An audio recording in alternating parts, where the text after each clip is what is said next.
नमस्कार दोस्तों, मैं रवि शर्मा एक बार फिर स्वागत करता हूं आपका मेरे अपने YouTube चैनल जिसका नाम है हिस्ट्री विद रवि शर्मा। दोस्तों, आज हम उत्तर वैदिक काल के दूसरे पार्ट की तरफ चलते हैं। पहले पार्ट में हमने उत्तर वैदिक काल की भौगोलिक स्थिति, वहाँ की प्रशासनिक व्यवस्था, वहाँ की राजनीतिक व्यवस्था और अर्थव्यवस्था के बारे में पढ़ा था।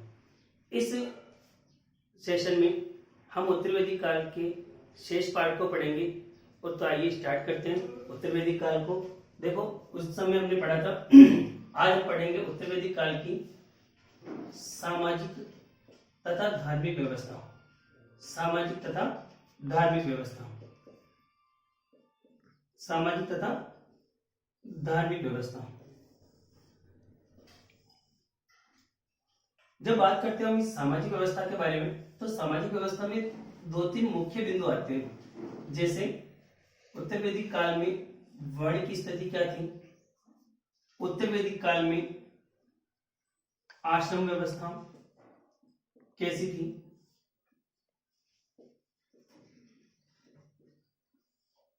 इसके अतिरिक्त उत्तर वैदिक काल में विवाह के प्रकार, और उत्तर वैदिक काल में ही हम पढ़ेंगे महिलाओं की या स्त्रियों की स्थिति।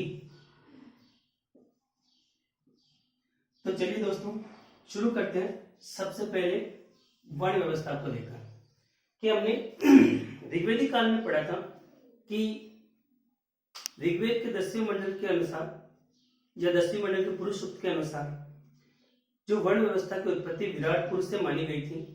लेकिन हमने यह भी पढ़ा था कि जो ऋग्वेदिक काल में वर्ण व्यवस्था थी वो कर्म पर आधारित थी, न कि जन्म पर आधारित। जबकि अपन उत्तर वैदिक काल की बात करें तो उत्तर वैदिक काल में जब हम वर्ण व्यवस्था की बात करते हैं तो इस वर्ण व्यवस्था का जो आधार था वो आधार क्या था, जन्म हो गया। मतलब उत्तर वैदिक काल तक आते आते वर्ण व्यवस्था ने जटिल रूप धारण कर लिया और ये एक जाति के रूप में देखने को मिलने लगी। यानी अब ब्राह्मण का बेटा केवल ब्राह्मण के ही कर्म कर सकता था, क्षत्रिय का बेटा क्षत्रिय का ही कर्म कर सकता था, या वैश्य या शूद्र का पुत्र अपने वर्ण के अनुसार ही कार्य करता था, उसके वर्ण के अतिरिक्त दूसरा कार्य नहीं कर सकता था। यहाँ पे देखना, एक चीज ध्यान रखना कि जो वर्ण व्यवस्था में शुरू के 3 वर्ण ब्राह्मण, क्षत्रिय और वैश्य, ब्राह्मण, क्षत्रिय और वैश्य, इन तीनों को ही उपनयन संस्कार का अधिकार प्राप्त था। शूद्र को उपनयन संस्कार का अधिकार प्राप्त नहीं था। इस वजह से इन तीनों वर्णों को एक नाम दिया गया है और वो नाम क्या है, द्विज। यानी 2 बार जन्म लेने वाला, एक मां के गर्भ से और दूसरा जन्म उसका उपनयन संस्कार के बाद में माना जाता था। ठीक है, अब देखो उपनयन संस्कार के लिए भी जो ब्राह्मण होता था उसके लिए 8 वर्ष आयु निर्धारित थी, क्षत्रिय के लिए 11 वर्ष और वैश्य के लिए यह आयु 12 वर्ष थी। शूद्र को उपनयन संस्कार का अधिकार प्राप्त नहीं था। ठीक है, अब बात करते, देखो ये तो हो गया वर्ण। ठीक है, अब बात करते हैं दूसरी जो इसके अंदर स्थिति है वो है आश्रम व्यवस्था। आश्रम व्यवस्था, देखो आश्रम व्यवस्था से हालांकि प्रश्न इतने कठिन नहीं बनते, लेकिन फिर भी जब प्रश्न बढ़ने लगते हैं तो छोटे छोटे प्रश्न बढ़ते हैं और वो एग्जाम में पूछ लेते हैं। तो इसमें प्रश्न कैसे बनते हैं, देखो सबसे पहले तुमको ये पता होना चाहिए कि आश्रम शब्द का मतलब क्या होता है। कि आश्रम शब्द देखो मूल रूप से श्रम धातु से बना है, जिसका अर्थ होता है परिश्रम करना। या आश्रम का मतलब हो गया कि ऐसा स्थान जहां पर रहकर व्यक्ति परिश्रम करे या उद्योग कर सके, वो क्या कहलाता है, आश्रम कहलाता है। आश्रम के प्रकार कितने थे, तो 4 प्रकार के आश्रम थे। ध्यान रखना, एक उपनिषद आता है जिसका नाम है छांदोग्य उपनिषद। छांदोग्य उपनिषद, इस छांदोग्य उपनिषद में केवल 3 आश्रमों की ही चर्चा मिलती है। 3 आश्रमों का ही उल्लेख मिलता है। वो 3 आश्रम कौन से थे? तो वो थे ब्रह्मचर्य, ब्रह्मचर्य आश्रम, दूसरा था गृहस्थ आश्रम, तीसरा था वानप्रस्थ आश्रम, वानप्रस्थ आश्रम। यानी छांदोग्य उपनिषद के समय या इस छांदोग्य उपनिषद की रचना के समय संन्यास आश्रम का निर्माण नहीं हुआ था, ठीक है। लेकिन अब इसको याद करने का सिंपल तरीका है कि छंद का इसका मतलब होता है, मैंने इसको ऐसे याद कर रखा कि इसका मतलब 6 है, 6 के अंदर वर्णन कितने का मिल रहा है? केवल 3 का मिल रहा है। तो इसका मतलब चारों का उल्लेख 6 के अंदर नहीं मिलेगा। 6 का आधा कितना होता है? 3 होता है। तो छांदोग्य में कितने का उल्लेख मिला? 3 का। और पहली बार एक और उपनिषद आता है जिसका नाम है जबालोपनिषद। इस जबालोपनिषद में सर्वप्रथम चारों आश्रमों का उल्लेख मिलता है, चारों आश्रमों का उल्लेख मिलता है। यानी इस जबालोपनिषद की रचना के समय जो चौथा आश्रम था जिसे हम संन्यास आश्रम कहते हैं, इस संन्यास आश्रम का निर्माण हो चुका था, ठीक है। अब देखो यहाँ पे 2-3 प्रश्न अच्छे अच्छे बनते हैं कि अगर प्रश्न आ जाए कि सर्वप्रथम आश्रम व्यवस्था का वर्णन किसमें मिलता है, तो सर्वप्रथम वर्णन किसमें मिलता है? छांदोग्य उपनिषद में। लेकिन छांदोग्य उपनिषद में केवल 3 आश्रमों का उल्लेख मिलता है, ब्रह्मचर्य, वानप्रस्थ और गृहस्थ का, ठीक है। जबकि सर्वप्रथम चारों आश्रमों का उल्लेख किसमें मिलता है? तो वो मिलता है जबालोपनिषद में, जिसमें संन्यास आश्रम के बारे में चर्चा की गई है। अब हम एक एक आश्रम के बारे में बात करते हैं। आप लोग चाहे तो इसका स्क्रीनशॉट भी ले सकते हो ताकि आपको पढ़ने में इसको ज्यादा समझने में दिक्कत ना हो। देखिए अब अपन एक एक आश्रम के बारे में बात करते हैं। पहला आश्रम था जिसका नाम हमने देखा था ब्रह्मचर्य आश्रम, ब्रह्मचर्य आश्रम। देखो हमारे जो ऋषि मुनि थे उन्होंने मानव की जीवन शैली को प्रमुख रूप से 4 भागों में बांटा और एक मानव के जीवन काल को 100 वर्षों में डिवाइड किया है। तो इसके अंदर ये चारों ही आश्रम है, इन चारों को ही 25-25 वर्ष के आयु में विभाजित किया गया है। तो इसका जो शुरू का पहला आश्रम था, इस आश्रम का जो समय था वो था जन्म से 25 वर्ष तक, जन्म से 25 वर्ष, ठीक है। इस आश्रम में रहकर व्यक्ति या बच्चा औपचारिक शिक्षा प्राप्त करता है और देखिए 0 से 25 वर्ष। इस आश्रम का जो प्रारंभ होता है, ये जो प्रारंभ होता है, ये प्रारंभ होता है उपनयन संस्कार से, उपनयन संस्कार से, ठीक है। उपनयन संस्कार का क्या होता है कि जो द्विज होते हैं यानी ब्राह्मण, क्षत्रिय और वैश्य, इनको यज्ञोपवीत धारण कराने क्या कहलाता है? उपनयन संस्कार।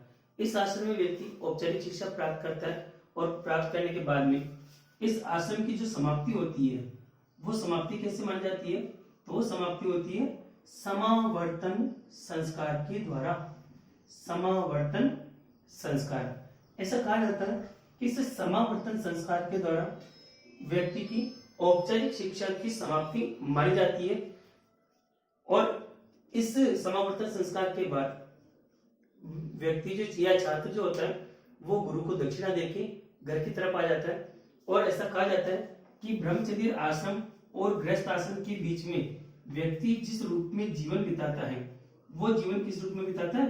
तो वो जीवन व्यतीत करता है व्यक्ति स्नातक के रूप में, मतलब ब्रह्मचर्य आश्रम की समाप्ति हो चुकी है और अभी तक उसने गृहस्थ आश्रम में प्रवेश नहीं लिया है। इन दोनों के बीच का जो एक काल होता है वो क्या कहलाता है? स्नातक कहलाता है, ठीक है।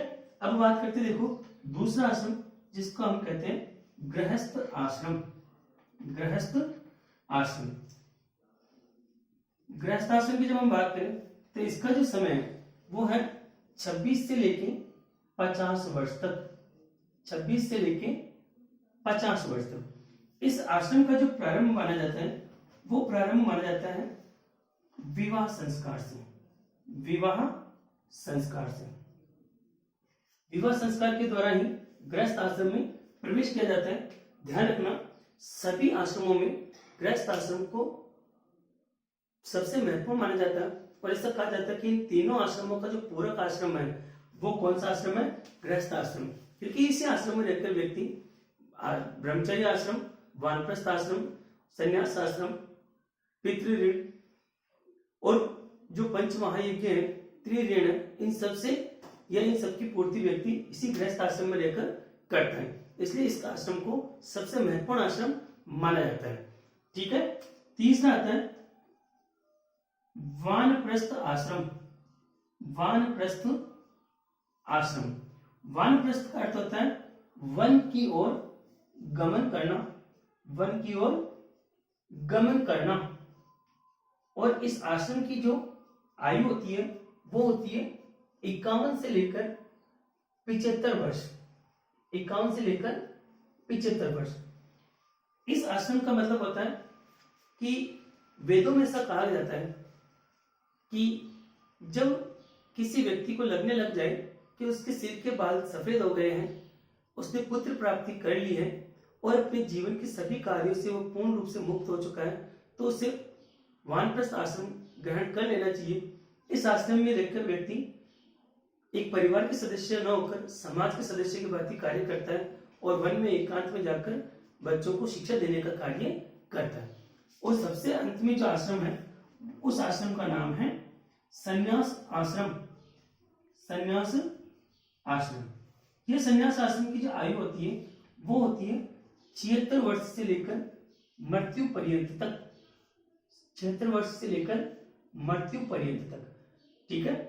इस संन्यास आश्रम में व्यक्ति केवल और केवल अपने मोक्ष के बारे में ही प्रयास करते रहता है। अब ध्यान रखना, इस टॉपिक से हालांकि ज्यादा प्रश्न नहीं बनते, प्रश्न यहाँ से बहुत इजी बनता है कि आश्रम व्यवस्था का क्रम बताइए। तो सबसे पहले ब्रह्मचर्य, फिर गृहस्थ, फिर वानप्रस्थ और फिर संन्यास। फिर इसकी आयु पूछ सकते हैं कि ब्रह्मचर्य आश्रम का समय क्या है, 0 से 25 वर्ष, गृहस्थ का 26 से 50 वर्ष, वानप्रस्थ का 51 से 75 वर्ष और संन्यास का 76 से मृत्यु पर्यंत। अगर सीक्वेंस ये नहीं रहता है तो आप 0 से 25, 25 से 50, 50 से 75, 75 से 100 भी सही कर सकते हैं, लेकिन अगर दोनों विकल्प में आ रहे तो पहले ये वाला विकल्प ज्यादा सही रहेगा। अब बात करते देखो हम इस सामाजिक व्यवस्था के अगले पहलू की तरफ, जिसका नाम है विवाह। देखिए जब हम विवाह की बात करते हैं तो देखो उत्तर वैदिक काल में जो विवाह के प्रकार थे वो विवाह के कितने प्रकार थे, तो ये प्रकार थे 8 प्रकार के विवाह उत्तर वैदिक काल में देखने को मिलते हैं, जबकि हमने ऋग्वैदिक काल में केवल 2 प्रकार के विवाह देखे थे, अनुलोम विवाह और प्रतिलोम विवाह, जबकि उत्तर वैदिक काल में 8 प्रकार के विवाह देखने को मिलते हैं। देखो इन 8 प्रकार के विवाहों का उल्लेख सर्वप्रथम कहाँ देखने को मिलता है, तो एक ग्रह सूत्र आता है जिसका नाम है आश्वलायन ग्रह सूत्र। आश्वलायन ग्रह सूत्र, इस आश्वलायन ग्रह सूत्र में सर्वप्रथम 8 प्रकार के विवाह का उल्लेख मिलता है। इन सभी विवाहों को हम पढ़ते हैं, ध्यान रखना यहाँ से काफी अच्छा प्रश्न बनता है और छोटी सी गलती से ये प्रश्न गलत हो जाता है और थोड़ी सी सावधानी से प्रश्न सही हो जाता है। तो हम बात करते देखो पहले प्रकार के विवाह जिसका नाम है ब्रह्म विवाह। ब्रह्म विवाह, ध्यान रखना 8 प्रकार के विवाहों में यह विवाह सबसे श्रेष्ठ विवाह माना जाता है, सर्वश्रेष्ठ विवाह माना जाता है। कौन सा? ब्रह्म विवाह। इस विवाह में लड़की का पिता एक सुयोग्य पुत्र के साथ अपनी पुत्री का विवाह करता है और ये विवाह पूरे विधि विधान से होता है और ऐसा कहा जाता है कि इस विवाह से जो संतान उत्पन्न होती है वो अपने कुल के 21 पीढ़ियों का उद्धार करती है। ठीक है। दूसरा जो आश्रम आता है उसका नाम है, दूसरे प्रकार के विवाह का नाम है प्रजापत्य विवाह। प्रजापत्य विवाह, देखो यह विवाह भी ब्रह्म विवाह की ही भांति माना जाता है, लेकिन ये ब्रह्म विवाह से कम श्रेष्ठ होता है। यानी कई बार प्रश्न आता है कि सबसे श्रेष्ठ विवाह कौन सा होता है, तो कुछ बच्चे से प्रजापति विवाह को सही कर देते हैं, जो कि गलत विकल्प होता है। सही विकल्प कौन सा होता है? ब्रह्म विवाह। ब्रह्म विवाह के बाद में दूसरा श्रेष्ठ विवाह जो माना जाता है वो प्रजापति विवाह माना जाता है।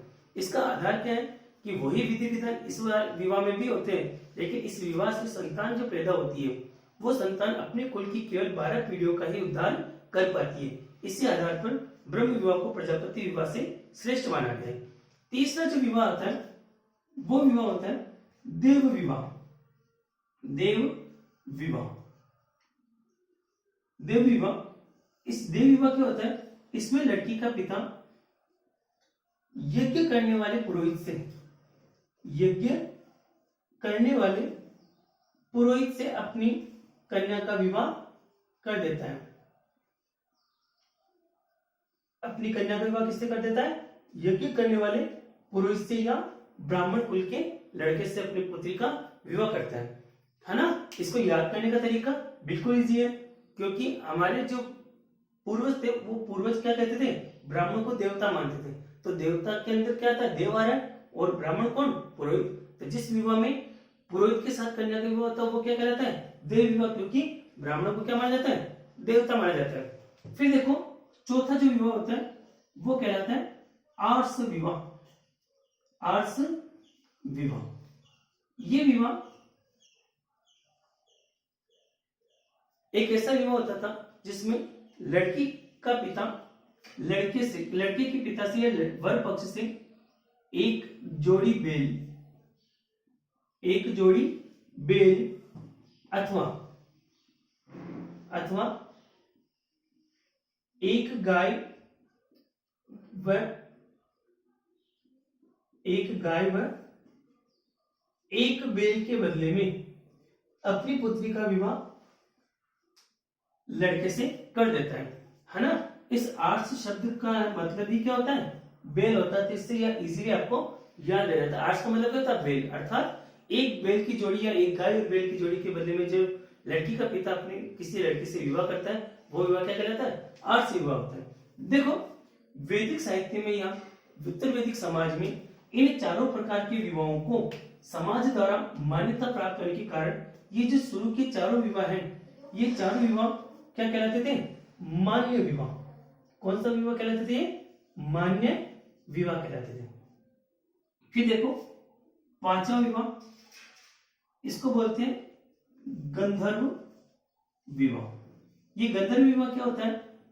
गंधर्व विवाह जिसे हम आज के समय में प्रेम विवाह के नाम से जानते हैं। ठीक है, प्रेम विवाह के बारे में अगला आता है आसुर विवाह। आसुर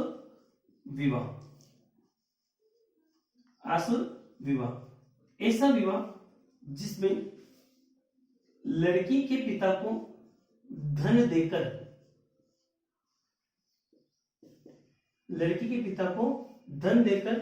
लड़की प्राप्त की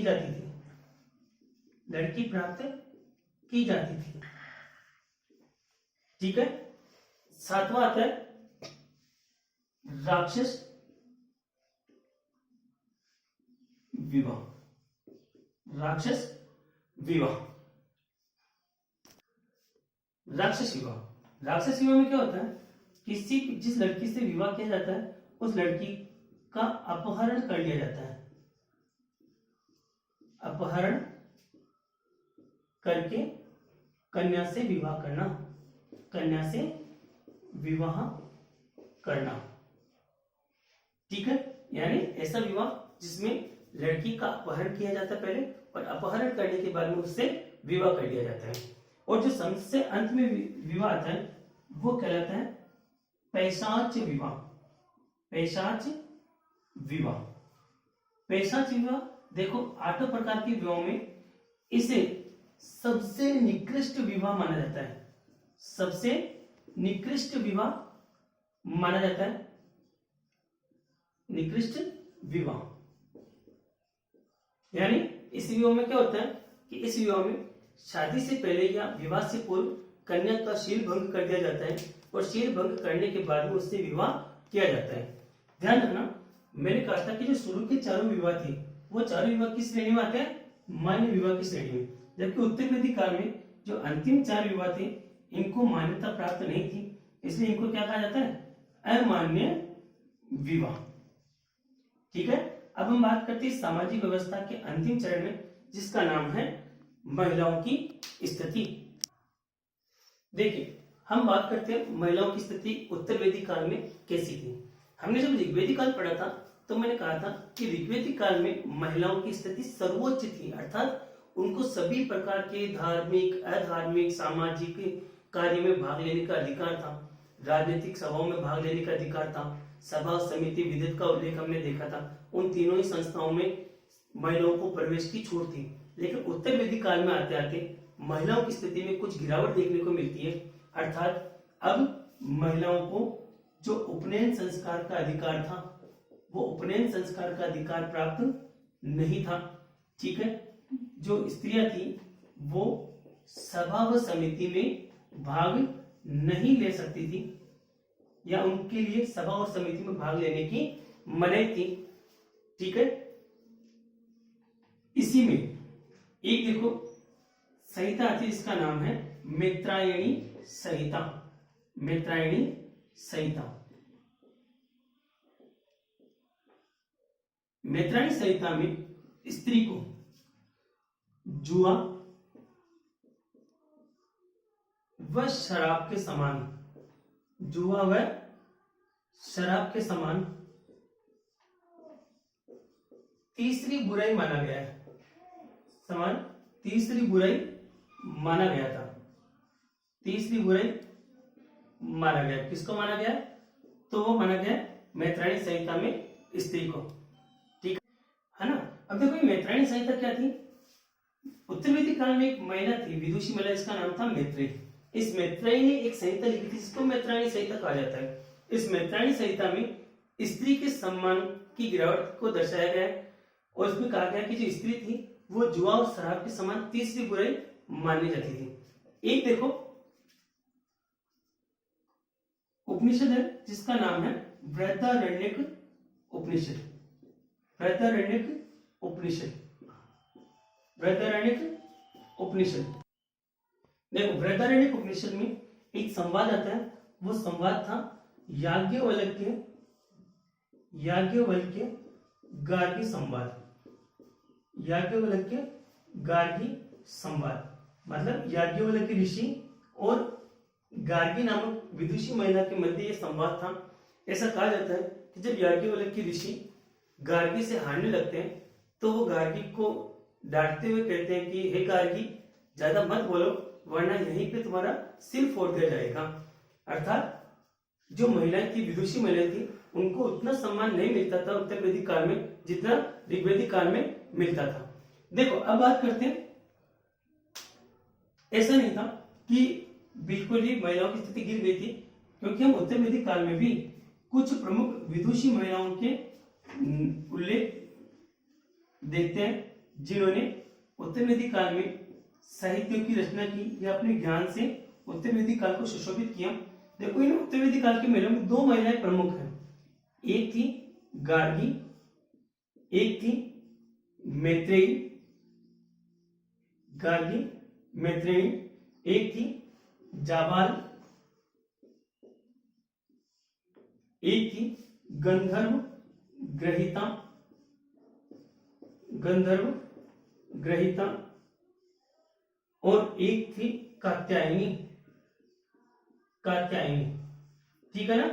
ये पांच कुछ प्रमुख महिलाएं थी। ध्यान रखना, कई बार प्रश्न यह आ जाता है कि ऋग्वैदिक काल में कौन सी विदुषी महिला नहीं थी, तो वहां पे ऑप्शन में आपको इन दोनों में से एक जरूर मिलेगा, क्योंकि ये दोनों ही उत्तर वैदिक काल की प्रमुख विदुषी महिलाएं मानी जाती है। अब देखो बात करते हैं, ये तो होगी उत्तर वैदिक काल की सामाजिक स्थिति। अब जब हम धार्मिक स्थिति की बात करते हैं तो धार्मिक स्थिति में ज्यादा प्रश्न बढ़ते नहीं है। बस ये ध्यान रखना कि धार्मिक स्थिति में जो उत्तर वैदिक काल में है, उत्तर वैदिक काल में जो सर्वोच्च देवता वो बना था, वो सर्वोच्च देवता इंद्र के स्थान पे कौन हो गया था? तो वो था प्रजापति। अगर प्रश्न आएगा तो यहां से आ सकता है, वरना उत्तर वैदिक काल की धार्मिक व्यवस्था से प्रश्न नहीं बनता। बस ये ध्यान रखना कि उत्तर वैदिक काल में जो यज्ञ थे वो कलिष्ठ हो गए, धार्मिक संस्कार थे वो जटिल होने की वजह से व्यक्ति धर्म से जुड़ा नहीं रह सका। बस आपके जो प्रश्न आ सकता है वो ये आ सकता है कि उत्तर वैदिक काल का जो सर्वोच्च देवता था वो किसको माना जाता है? प्रजापति को माना जाता है। ठीक है दोस्तों, तो इस सेशन में हमने बात की उत्तर वैदिक काल की सामाजिक और धार्मिक व्यवस्था के बारे में। अगले वीडियो में हम बात करेंगे वैदिक साहित्य के बारे में, जो इस टॉपिक का सबसे महत्वपूर्ण भाग है। जितने भी बड़े बड़े एग्जाम होते हैं उन बड़े एग्जामों में प्रश्न इस वैदिक साहित्य से ही निकलता है। ठीक है, तो अगले वीडियो में हम बात करेंगे वैदिक साहित्य के बारे में। तो आप हमारे वीडियो को मिस मत करना और जो भी हमारे वीडियो से बाद में जुड़ा है वो प्लीज इस चैनल को लाइक करें, सब्सक्राइब करें और ज्यादा से ज्यादा शेयर करें, क्योंकि मेरा उद्देश्य ज्यादा से ज्यादा लोगों तक इतिहास की जानकारी को पहुंचाना है। जय हिंद, जय भारत।